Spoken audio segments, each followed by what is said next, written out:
We have those ears that are only tuned to Fox, CBS, ESPN, and NBC, and only one season out of the year. And that season has arrived. It has. But Nick Bosa hasn't. And obviously that's incredibly uncomfortable for everybody. And I'm not going to sit here and tell you there isn't something off. Something's obviously off. Something that was predicted is off with the 49ers and the Nick Bosa negotiations, because everybody's known this was coming for a year. And the whole time, it's fine. It's fine. Right. We know, he knows. We know, he knows. Been budgeted. We're ready. All is good. I won't say that, but I will still say this. Dibs. They're going to get it done. When? I don't know. And but they're going to get it done. Okay, great. And I agree with you that they're going to get it done. But A, when, and B, does it affect week one? And C, does he get hurt because he was not in camp? So, A, as far as when goes, I thought it would be today before we started our show. You thought it would have been last week. Yeah, I sure did. I thought it would have been 2 weeks ago. You and I are both well past our deadlines. And you're right, deadlines are what spur action. And we're not to the ultimate deadline yet in terms of week one. But I do think that if it doesn't happen in the next 12 to 24 hours, week one is off the table. And I'm kind of with Steiny in terms of, you know what, take the week off. Go ahead and don't play week one, because if you're going to be not sharp. Why? Because he's not sharp. You don't know that. I do know that. You How know do you why I know know? that? Because there's a Hall of Famer who happens to be the GM of the team, John Lynch, who said, I think that a player needs 2 or 3 weeks to get the callus and sharpen up and be ready. And he doesn't have that. He hasn't gone through practices. And this is John Lynch. This is not me. If you want to shake your head, you can shake your head at John Lynch, because this is what he said. No, but you're putting words in his mouth. No, it's exactly what he said. No, the question was not, what does he need to ensure that he is ready and healthy for week one to play in the game? That was not what it was. The question was, what does he need to get ready for the season? And it was, he needs 3 weeks of training camp to be able to, sharpen up and get the callus and all the rest of it. In a perfect world, great. That's not a perfect world. Right. Can he play this weekend if he's at practice tomorrow? You're damn right. None of them are practicing today. And we have no idea what Nick has been doing in the meantime. He hasn't been playing tackle football in 11-on-11 against NFL players. We know that. I'm going to be disingenuous for a minute. We actually don't. Does Nick have the money to hire 21 other people and go play 11-on-11? Is this the hill you want to die on? No, it's not. Okay. I literally just said I'm going to be disingenuous. But that is one of the things I would suggest in this whole conversation. Keep in mind and acknowledge what we don't know. We don't know that they're mad at each other. We don't know that someone's demanding X, Y, or Z. We don't know what Nick has been doing to stay healthy. We have, I think, a pretty educated guess that Nick Bosa is probably doing the right things right now to ensure health. We also know that players have gone this long before, this close to week one, then signed, then played. We know this. It has happened many times in the history of the league. So I get how, me too, this is super uncomfortable. I didn't think there's any chance we got to today, and it's still sitting here. And here we are. So I'm fine on all those fronts, but I also understand that we as fans and media are not expected, in fact, to have the stomach for this that Parag Marathe and Brian Arolt have. This is what they do for a living.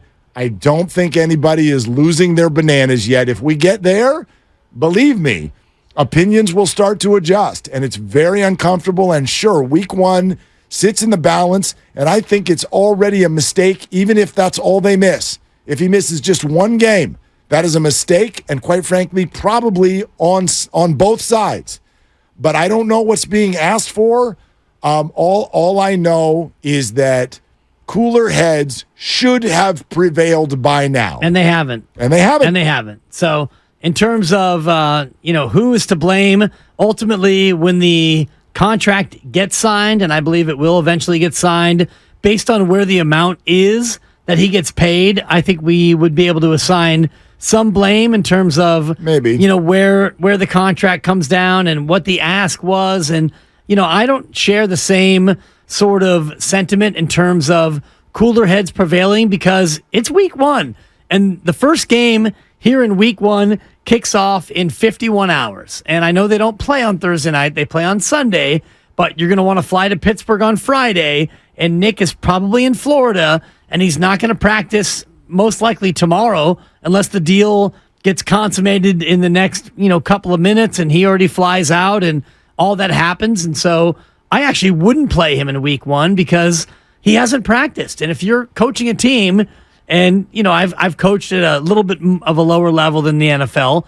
just a couple of notches down, but when you go into a practice week, you practice for game week with the people that you're going to have. And if you don't have him on the team, you're going to practice with the guys that are going to be available. And whether or not you can plug and play him, I don't know if that does him a disservice, because he hasn't played football and he hasn't been going through the rigors of contact and one-on-ones and training camp and all the rest of it. Right, but I still don't know that has anything to do with whether he's more or less protected from injury when he comes in. And I also believe that, especially in football, certain positions are different than others in terms of what needs to be game preparation, planned. right? Well, think about rookies. Look at what we do with rookies. When you draft a receiver in the first or second round, and I don't mean fantasy, I mean in real life, go to Justin Jefferson, because I actually want to know one of the biggest fantasy L's I ever took. When Justin Jefferson was a rookie, I grabbed him late. I don't know what round it was, 12, something. Nobody cared, right? Because he's a rookie receiver. Thank you. Undo the drip, because you want to know what I did? I got impatient after about 6 weeks, and snip, snip. You dropped him. There goes Justin Jefferson, only to be picked up by one of my good buddies, who then got to ride the end of the season with him, and now Justin's the best receiver in the game. Why did it a keeper league? No, it was not a keeper league. No, I know. Then I really would have kicked myself in the shin.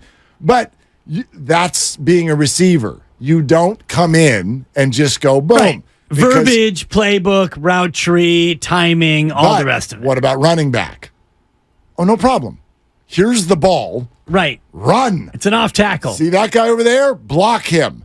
That's it. Yeah. And I think that pass rusher is closer to running back. Especially when you've already been in the system. I get that. And an elite one at that, yes. right? I don't think Nick needs to know where his buddies are this weekend. There's Kenny.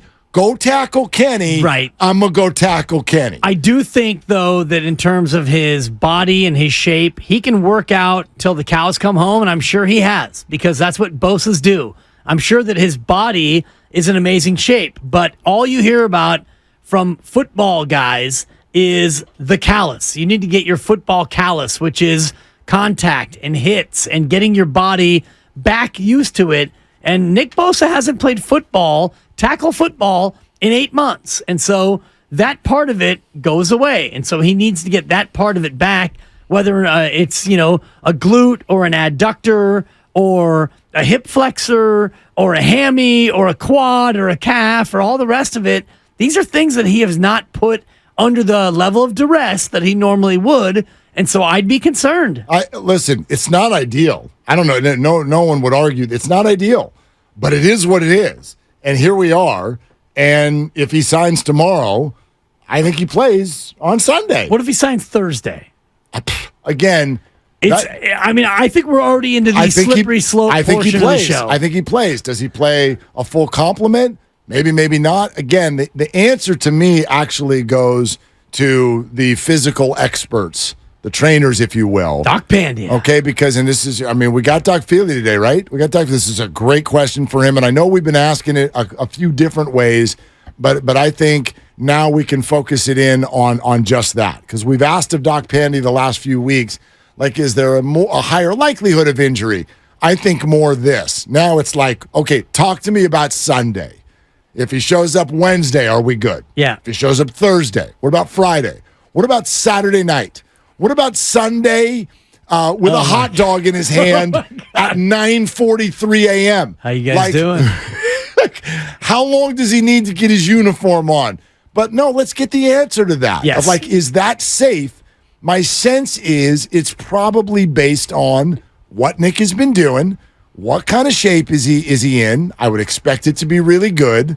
And then the experts have to look at the body, look at the regimen, and decide what kind of a risk you're taking. But I also would remind everybody this, like, this is football, and the brains that run football are by definition risky brains. And the football players who play football No are doubt. by definition Yes. risky They're brains. nut jobs. I'm sure Nick is like, dude, I'll sign Saturday morning and fly out there. Totally. And, you know, where's my I'll 97? sign in the second quarter and play in the third. Exactly. Yes. Yes. Now, Yes. is that in his best interest, their best interest? I don't know. That's up to them Yep. to decide. All I know is we sit here on Tuesday, 2:24 in the afternoon. Crazy, man. And I cannot believe that we're still kicking this around. We should be burying Farhan and Gabe right now. But instead, we're talking about Nick. We can bury Farhan and Gabe if you want. You got time for that? Not yet. We got callers on Nick Bosa. I love callers, Yeah, you but wanna- when you walked into the green room today, I saw a look on your face that was a little bit unexpected. What? Why? They don't score any runs. I've been saying that for a few weeks. You used Like- the word terrible in our show thread. They are. They're a terrible baseball team right now. Man. It's not like I know you 70 and 68. Okay. Oh, they're on a Still bad in the run. mix. No, this has been over 2 months of being the worst offensive team in baseball. That's not an opinion. That's a metric. Worse than the It's a A's, stat. Mark. Dude, 30 runs fewer than the A's since June 26th. Dog, I'm not surprised to hear that. June 26th ain't a couple days ago. That is a lengthy stretch of swinging and missing at most pitches. Man, It's not good enough. a lot of ground out. This is not a hot take. I don't know how. I blame Meckler. How was well, I mean, Meckler? Did you see the boss last week? He just lost it. He's like, I'm going to Twitter and I'm going to write Wade Meckler's not a Major League Baseball player 18 times in a row, and I'm going to hit send. And I was like, my God, the kid is like, what is he? He's like Kid. 22 years old. It's that damn mustache. Little guy running around out there. He's like, I'm just trying to find my way. And I got program directors in my home city, Look, like absolutely ruining the rest of my career. Meckler's got to go. I blame Meckler. He was a Meckler heckler. That's what he did. All right, 888-957-9570. I'm not looking for your numbers. It was a 2, and I don't It's care. Freeze Ahoy. All right, fine. It rhymed. Other than that, it was lame. But I got dad Granny jokes. thought about it. Yeah, he did. It's early in the week. All right. And plus, I just gave him a Rice Krispie treat. Yeah, you did. From the lovely Christy, not from Can't me. wait. Yeah. Delicious. Yeah, right? I already ate mine. Where's Lucas? Lucas, you over there? He's down in the garage. All right, He's on I- a sugar that's high, right. moving your car. That's right. He's taking my car on a joyride. For High I May got- Kruger. I got one for him too. Nice. And then I got a few more who I may give out or may not, depending on what other people have to say around here today. All right.